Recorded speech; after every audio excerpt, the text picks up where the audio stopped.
Hello, second graders. Happy Valentine's Day and welcome to lesson 35, EL lesson 35.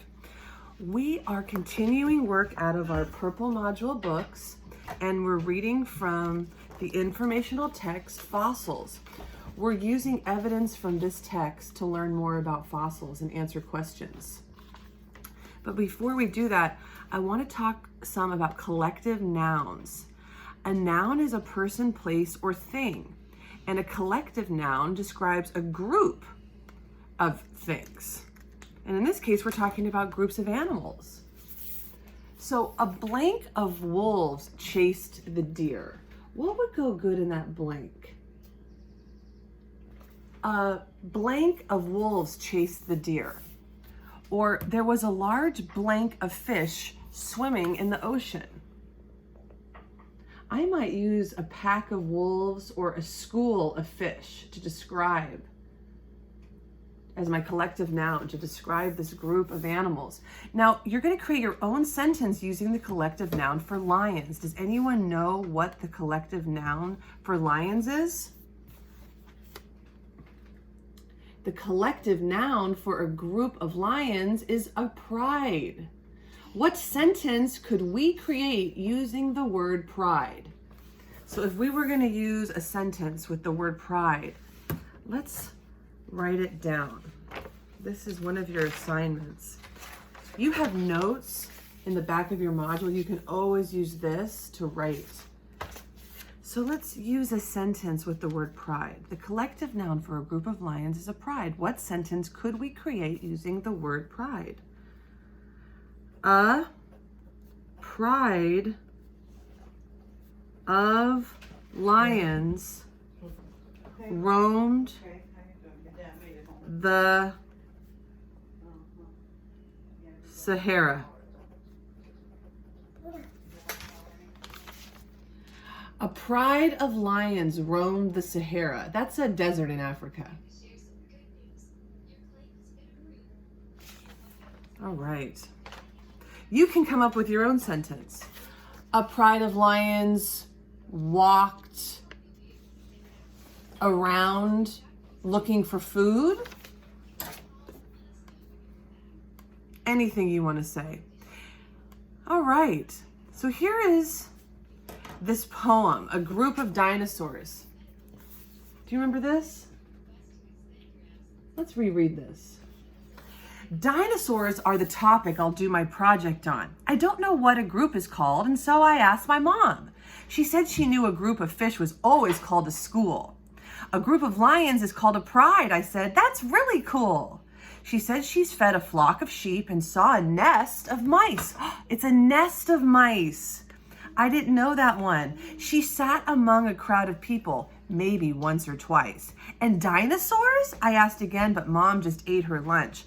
I'm not so sure, my mother said. Just say there is a bunch. I like that poem. It rhymes. It rhymes.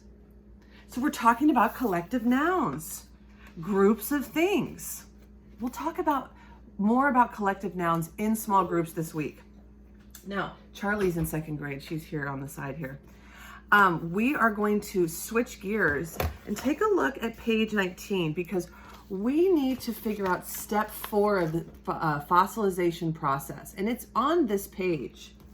So today we are working out of page, let's find it in our modules,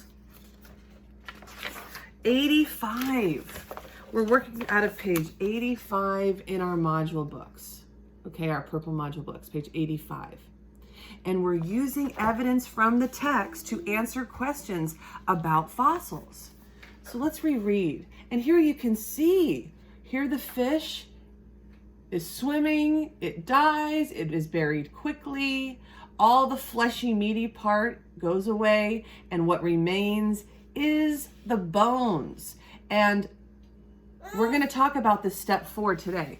All right, oh yeah, she likes that. After millions of years, there were many, many layers of sand covering the fish. Let's reread that. After how long? After millions of years, there were many, many layers of sand covering the fish. The pressure from the upper layers was so great that the lower layers hardened into rock. The bones of the fish were trapped inside the rock. As water seeped through tiny cracks and spaces in the rock, this is our step. It dissolved minerals in the fish's bones. Other harder minerals replaced them. The result was a petrified fossil of the fish's skeleton. This is our step 4 of the fossilization process. We're using evidence from the text. It's not enough just to say the fish was buried and turned into a fossil. There are actually steps, and we need to show the steps. So let's reread that right here.